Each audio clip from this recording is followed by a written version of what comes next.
नमस्कार, आप देख रहे हैं व्हाइट पेपर और मैं हूं आपके साथ आशा सरमाल। चलिए शुरुआत करते हैं व्हाइट पेपर की, लेकिन बड़ी खबर के साथ ही लगातार आप देखिए किस तरह से किश्तवाड़ अब उत्तर भारत का सबसे बड़ा बिजली उत्पादक बनेगा। 8000 मेगावाट बिजली का उत्पादन करने वाला यहां पर आप देखिए किस तरह से लक्ष्य जो है वो निर्धारित किया गया है। तो पनबिजली परियोजना को अब दोबारा से शुरू किया जा रहा है। किश्तवाड़ में पिछले कुछ समय से रुकी पड़ी हुई योजनाओं पर लगातार काम किया जाएगा, जिससे ये जिला उत्तर भारत का सबसे बड़ा पावर का हब बनेगा। जम्मू कश्मीर की अर्थव्यवस्था में भी सुधार के साथ साथ बेरोजगारी दूर करने में ये सभी परियोजनाएं बेहद कारगर साबित होगी। बड़ी अपडेट आपके सामने, जहां पर केंद्र सरकार लगातार अब एक और बड़ा कदम उठाती नजर आ रही है। बताते चले 26 नवंबर 2024 को जम्मू कश्मीर में बिजली की भारी कमी का किस तरह से सामना लोगों को करना पड़ा था और विशेषज्ञों ने किन्हीं बातों को लेकर चेतावनी जारी की थी। लेकिन उस बीच में बिजली जम्मू कश्मीर की अगर बात करें तो जम्मू कश्मीर में बिजली खरीदना मुश्किल हो गया है, क्योंकि बिजली परियोजना में बिजली उत्पादन में लगभग 60% की गिरावट आई है और बढ़ती देनदारी 35,175 करोड़ रुपए तक हो गई है। विशेषज्ञों की तरफ से ये पूरी जानकारी सामने रखी गई थी, लेकिन फिलहाल बताते चले कि लगातार आप देखिए 450 मेगावाट बिजली का उत्पादन हो रहा है और अब यहां केंद्र सरकार की तरफ से बड़ी बात कही गई है कि किश्तवाड़ उत्तर भारत का सबसे बड़ा बिजली उत्पादक बनेगा। 8000 मेगावाट बिजली का उत्पादन करने का लक्ष्य निर्धारित किया गया है। किश्तवाड़ में पिछले कुछ समय से जो रुकी पड़ी हुई परियोजनाएं थी, पनबिजली परियोजनाओं को अब दोबारा से शुरू किया जा रहा है, जिससे ये जिला उत्तर भारत का सबसे बड़ा पावर हब बनेगा और जम्मू कश्मीर में इससे अर्थव्यवस्था में सुधार होगा और उसके साथ साथ बेरोजगारी को दूर करने के लिए ये परियोजनाएं कारगर साबित होंगी।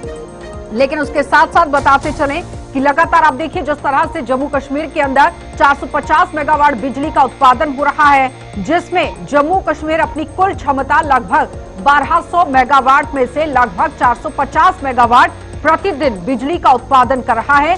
रामबन के पास बगलियार बिजली परियोजना की बात करें तो कुल उत्पादन क्षमता लगभग 900 मेगावाट है, जबकि जम्मू कश्मीर को अन्य परियोजनाओं से 300 मेगावाट बिजली मिल रही है। गर्मियों में कम बारिश और पिछली सर्दियों में बर्फबारी के कारण कश्मीर की नदियों में पानी का बहाव भी काफी रहा और इसके साथ ही घाटी में जल विद्युत परियोजनाओं में बिजली उत्पादन की इन सर्दियों में बुरी तरह से कमी देखी गई। लेकिन फिलहाल लगातार आप देखिए किस तरह से अब डिमांड भी बढ़ती चली गई है, क्योंकि मांग बढ़ने से बिजली कटौती बढ़ गई। क्योंकि जिस तरह जेपीडीसीएल, जेकेपीएसीएल के जो प्रबंधक थे, कुछ इंफॉर्मेशन उनकी तरफ से भी रखी गई थी, उस पर भी चर्चा करेंगे। लेकिन फिलहाल पैनल की ओर बढ़ जाते हैं। दिनेश मल्होत्रा है हमारे साथ, सोशल एक्टिविस्ट हैं। बहुत बहुत स्वागत दिनेश जी जुड़ने के लिए। प्रमोद कपाही हैं, स्पोक्स पर्सन है बीजेपी से, आपका भी स्वागत। शेख ओवैस हैं, स्पोक्स पर्सन है नेशनल कॉन्फ्रेंस से, आपका भी बहुत बहुत स्वागत जुड़ने के लिए। दिनेश जी, जिस तरह से पनबिजली परियोजनाओं को लेकर बड़ी बात और एक बड़ी राहत ही इसे कहा जाएगा कि रुके हुए जितने भी प्रोजेक्ट्स हैं उस पर काम शुरू किया जाएगा और लोगों को एक बड़ी राहत दी जाएगी। लेकिन चैलेंजेस कितने तरीके से देखने को मिल सकते हैं आने वाले समय में, क्योंकि हाल ही में 2024 में अभी पिछले महीने ही आपने देखा कुछ डिटेल्स रखी गई थी, जिसमें जेपीडीसीएल के जो प्रबंधक निदेशक हैं उन्होंने भी अपनी मांग बढ़ने की बात किस तरह से कही थी। कितनी चुनौतियां हैं? आशा जी, सबसे पहले आपका शुक्रिया। मेरे को पैनलिस्ट को मेरी तरफ से नमस्कार दोनों को। जैसे आपने आशा जी कहा कि ये जो अब आज कहा है कि किश्तवाड़ में जो एक हब बनाया जाएगा हाइड्रो इलेक्ट्रिक प्रोजेक्ट का, पहले भी ये प्लान किया गया था, क्योंकि ये पूरा जिसको चिनाब वैली रीजन कहते हैं, यहाँ बहुत पोटेंशियल है। तो बहुत पोटेंशियल है यहाँ हाइड्रो इलेक्ट्रिक पावर जनरेशन का। लेकिन अब ये प्रोमिस एक बार फिर किया गया है। अब ये देखते हैं कि इस प्रोमिस इस बार की रियलिटी में कैसे चेंज करती है सरकार, क्योंकि प्रोमिस कई सालों से किए जा रहे हैं। 1996 में जब पहला प्रोजेक्ट शुरू हुआ था, अभी दुलहस्ती प्रोजेक्ट भी इस एरिया में चल रहा है, अब रेटले प्रोजेक्ट भी इस एरिया में चलेगा। तो अब प्रोमिस है, अभी मैं ये कह नहीं सकता कि क्या प्रोमिस इस बार पूरा होगा या नहीं होगा, लेकिन अभी हमें देखना पड़ेगा कि क्या ये जो प्रोमिस किया है सरकार ने, कब तक ये सच्चाई पूरी मतलब सच्चाई होगा, सच्चाई मतलब ग्राउंड पे ये प्रोमिस कब इंप्लीमेंट होगा। क्योंकि पहले भी बड़ी बड़ी परियोजनाएं, यहाँ बड़े प्रोजेक्ट हाइड्रो इलेक्ट्रिक प्रोजेक्ट यहाँ पे लॉन्च किए गए हैं, लेकिन वो पूरे नहीं हो पाए, क्योंकि पोटेंशियल बहुत है, लेकिन इसको एक्सप्लॉइट करना बहुत जरूरी है। हाँ ठीक है प्रमोद जी, वो कह रहे हैं कि दावे तो बहुत बार किए गए, लेकिन वो जमीनी सतह तक कब पहुंचेंगे ये देखने वाली बात है। इससे पहले भी वादे बहुत बार हुए। बहुत अच्छी बात कही दिनेश जी, आपको भी नमस्कार। मैं ये दिनेश जी आपको कहना चाहता हूँ कि मोदी सरकार जो कहती है वो करती है। हम्म। ये पुरानी सरकारें नहीं है जो दावे करती हैं या वादे करती हैं, निभाती नहीं है। मोदी सरकार ने जो भी कहा आज तक वो एक एक अक्षरशः उन्होंने उतारा है जमीन पर। और मैं इस आज भी यही कहूंगा कि भारत सरकार की तरफ से एक एक कार्य जम्मू कश्मीर का होना है वो हो गए रहेगा। हाँ, उसमें स्टेट गवर्नमेंट का पूरा योगदान रहना चाहिए, क्योंकि स्टेट गवर्नमेंट की माध्यम से ही ये कार्य होने हैं और स्टेट गवर्नमेंट का पूरा अगर सहयोग रहेगा तो मुझे लगता है कि जो सेंट्रल सरकार भारत सरकार ने कहा है वो एक एक कार्य होगा। आप देख रहे हैं, चाहे वो जम्मू कश्मीर की रेल की बात हो, कश्मीर तक पहुंचाने की बात हो, चाहे हाइड्रो इलेक्ट्रिक प्रोजेक्ट की बात हो, चाहे रोड कनेक्टिविटी की बात हो, और चाहे फ्लाईओवर्स की बात हो, और चाहे बिजली और पानी आम आदमी तक पहुंचाने की बात हो। और मोदी सरकार ने वो हर चीज कहीं ना कहीं जहां पहुंचाने की जरूरत की है, जो 70 साल में नहीं हो पाया वो आज भारत सरकार कर रही है। और मुझे लगता है कि अगर भारत सरकार ने ये कहा है कि हाइड्रो इलेक्ट्रिक प्रोजेक्ट किश्तवाड़ का पुनः शुरू होगा तो होगा। 8,000 मतलब 8,000 मेगावाट का इलेक्ट्रिक प्रोजेक्ट है। इससे जम्मू कश्मीर की काया पलट जाएगी। ठीक है। और किश्तवाड़ का जो है वो एक नया सिनेरियो जो है सामने आएगा। 3 जून 2023 को भी एक बड़ा वादा पेश किया गया था और इसी तरह से बड़ी बात रखी गई थी। कपाही जी, शेख हफीज जी। जी, पहले आयशा जी आपको मेरी तरफ से आदाब, जो पैनल में बैठे हैं उनको मेरी तरफ से नमस्ते।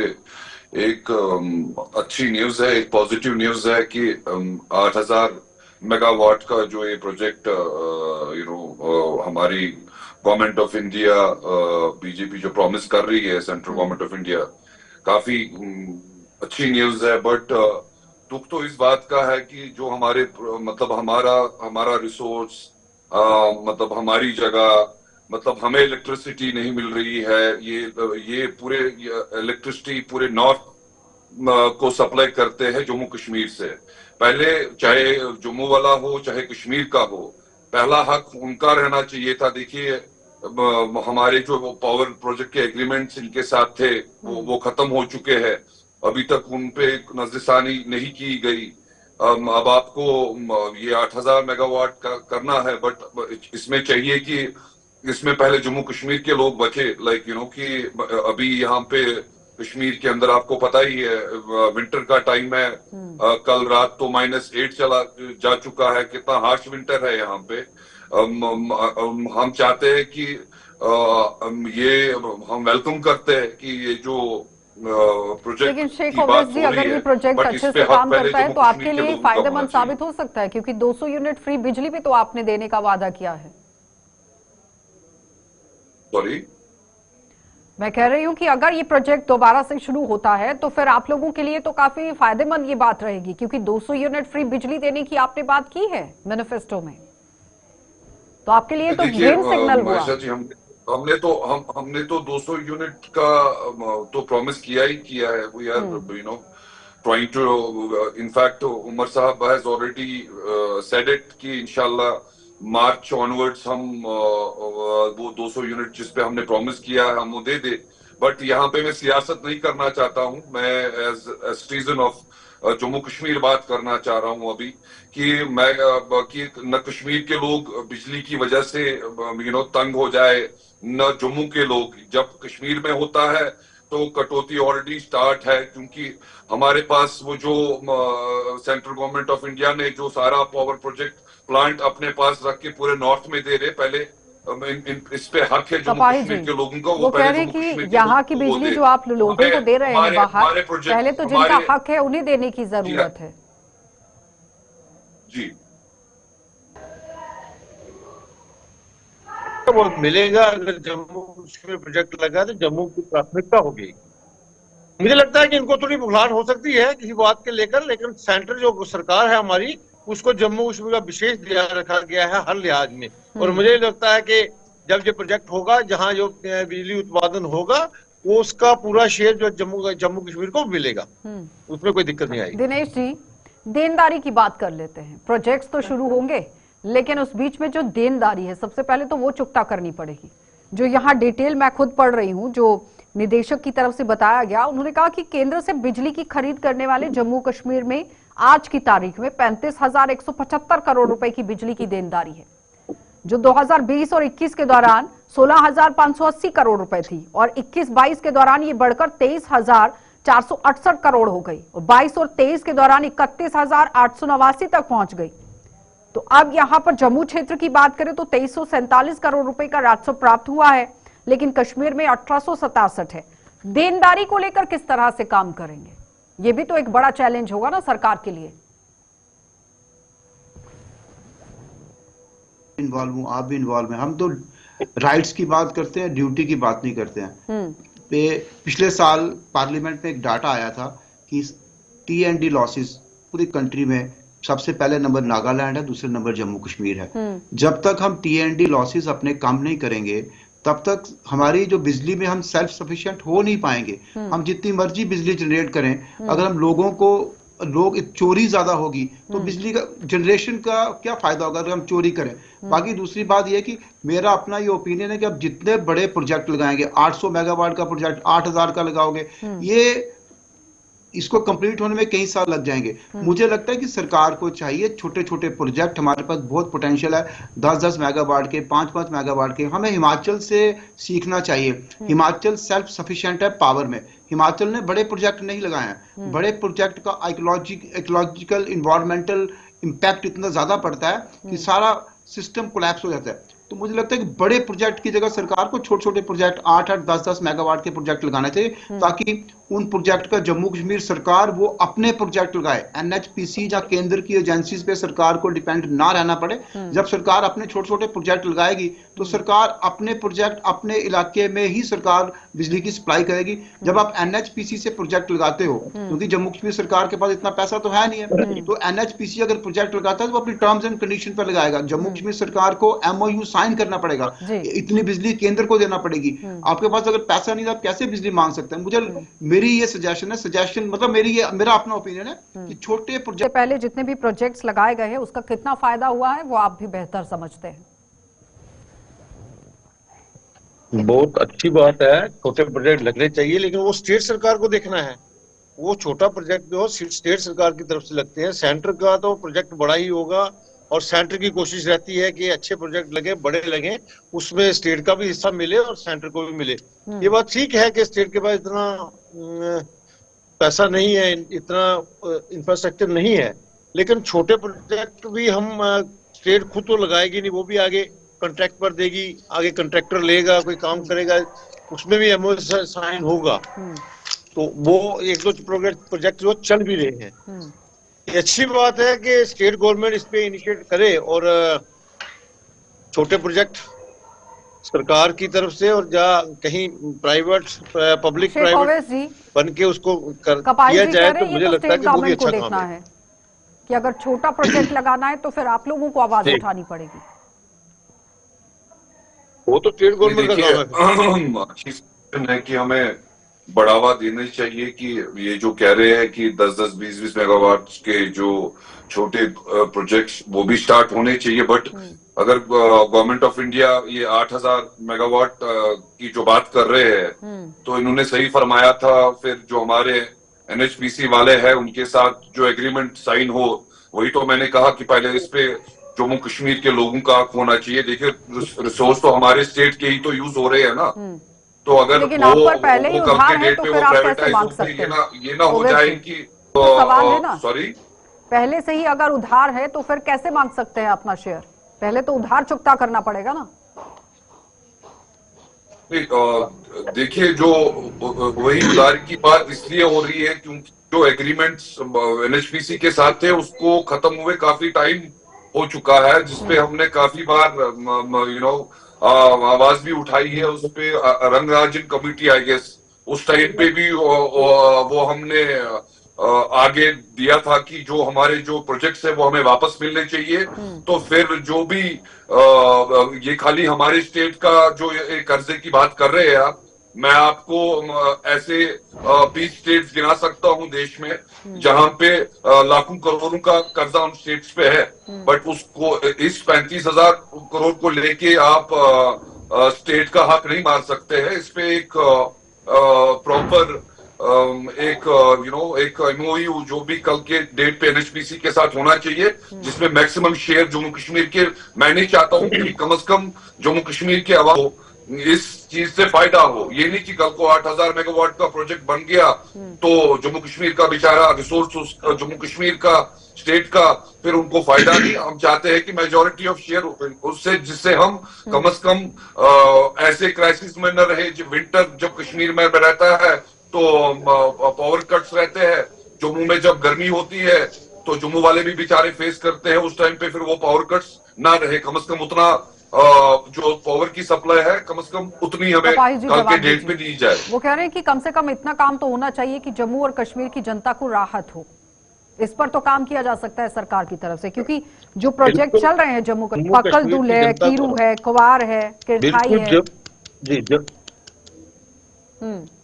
जी जी बिल्कुल, जम्मू कश्मीर की जनता को राहत भी मिलनी चाहिए और जम्मू कश्मीर का हक जो है वो जम्मू कश्मीर को मिलना चाहिए। लेकिन उसके साथ साथ ये भी है कि अगर हम किसी चीज को इस्तेमाल करते हैं, अगर हम बाजार से खाने के लिए चीज मंगाते हैं, उसकी कीमत देते हैं, पैसे देते हैं ना, अगर बिजली हम यूज करेंगे तो कुछ ना कुछ हमें चार्जेस तो देने ही पड़ेगा। अब कहीं मुफ्त में ही सब कुछ मिलेगा तो प्रोजेक्ट तो बिना मुफ्त में तो बनेगा नहीं कोई भी। घर के अंदर खेती हो रही है तो इसका मतलब ये नहीं है ना कि सारा अनाज ही बेच देंगे और घर के लोग यहाँ पर भूखे रह जाएंगे। इस तरह से भी तो नहीं होना चाहिए। पैसा जो आता है और जमा भी करवाएं।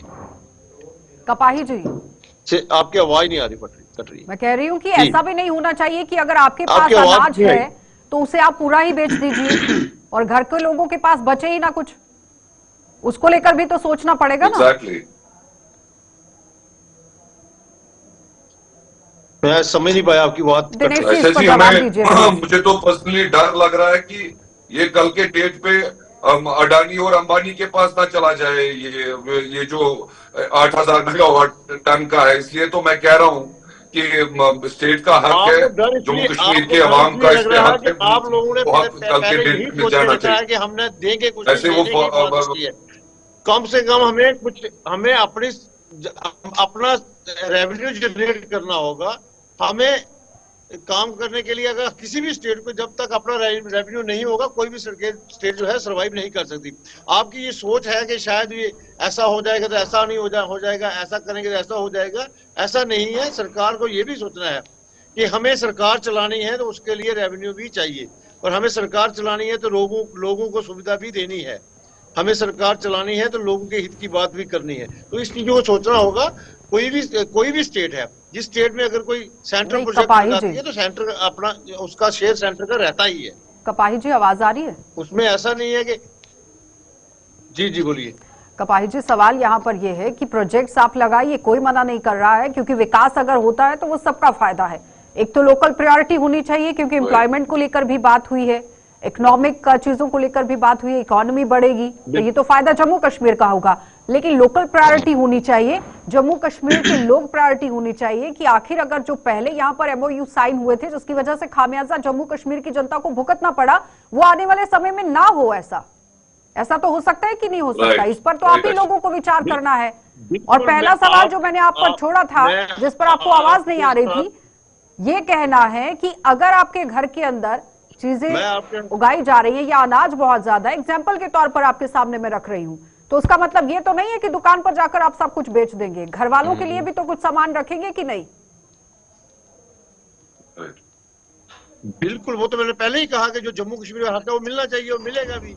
ऐसा नहीं है कि जम्मू कश्मीर का जो हक है, जितना हक जम्मू कश्मीर का बनता है वो बिजली, इतनी इलेक्ट्रिसिटी जो है वो स्टेट को मिलनी चाहिए। लेकिन जो सेंटर अगर काम कर रहा है तो सेंटर पैसा लगा रहा है तो उसने पैसा लगाना है, उसने अपने साथ उस पैसे को रिकवर भी करना है।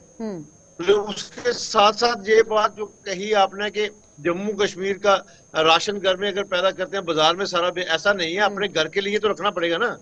फिर उसके साथ साथ ये भी अगर बाजार में बेचेंगे तो उसके लिए दूसरी चीजें भी तो खरीदनी है हमने। अगर मेरे घर में गंदक कनक होती है तो मुझे कनक इतनी रखनी है जितनी मुझे परिवार के लिए चाहिए। बाकी की बेचूंगा, उसके चावल भी खरीदूंगा, मतलब उसकी मैं दाल भी खरीदूंगा, उसका मैं तेल भी खरीदूंगा। इस बार राहत मिलने के आसार हैं कुछ ऐसा? जो 18 घंटे 20 घंटे बिजली देने की बात हुई थी उस पर काम होगा? और मुझे लगता है कि जी, आपकी आवाज 2014 कम के आ रही बाद है। काफी सुधार आया है, बिजली में भी आया है और डेवलपमेंट में भी आया है। चाहे वो बिजली की बात हो, चाहे पानी की बात हो, चाहे लोगों को छत की बात हो। ठीक वो है। 2014 के बाद इतना सुधार आया है कि इतने बड़े प्रोजेक्ट भी आए हैं, लोगों को ओवैसी नौकरियां भी मिल रही वो हैं। कह रहे हैं और मुझे लगता है 2014 कि के ये जो बाद प्रोजेक्ट इतना लगेगा, सुधार आया है। इस प्रोजेक्ट से जम्मू कश्मीर के लोगों को बेनिफिट होगा, ठीक है। जहाँ के लोगों को एम्प्लॉयमेंट मिलेगी, जहाँ के लोगों को रोजगार मिलेगा और जम्मू की तरक्की होगी, जम्मू ठीक है कश्मीर की। ओवैसी